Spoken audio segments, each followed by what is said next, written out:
తప్పునే బహిరంగ కృష్ణా జిల్లా మచిలీపట్నంలో మంత్రి కొల్లు రవీంద్ర వైసీపీ నిర్వహిస్తున్న నిరసన దీక్షలు బైక్ ర్యాలీలపై తీవ్ర విమర్శలు చేశారు. మెగా డిఎస్సి ద్వారా వేలాది ఉద్యోగాలు కల్పించిన అక్రమాలంటూ ఆరోపించడం సరికాదన్నారు. వైసీపీ నిరసనలకు ప్రజల నుంచి స్పందన లేదని, రాష్ట్రంలో ప్రభుత్వం ఎన్నికల హామీలను అమలు చేస్తూ సుపరిపాలన అందిస్తుందని పేర్కొన్నారు.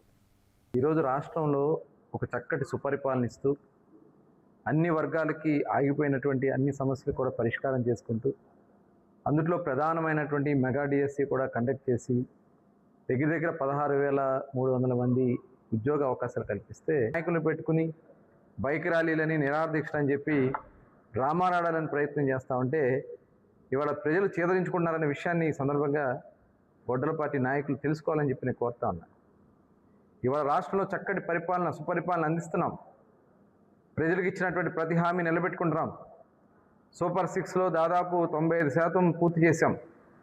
పెన్షన్లు కానీ, అలాగే తల్లికి వందనం కానీ, అదేవిధంగా మరి అన్నదాత సుఖీ ఇవాళ పర్మిషన్ లేకుండా విచ్చలవిడిగా రౌడిజంతో గోండాలు పెట్టుకుని గంజాయి బ్యాచ్లు పెట్టుకుని ఒక వికృత చేష్టలు చేస్తూ మీరు చేస్తున్నటువంటి ప్రయత్నం ఈ రాష్ట్ర ప్రతిష్టను దిగజారుస్తున్న విషయాన్ని ఈ సందర్భంగా తెలియజేస్తూ మేమైతే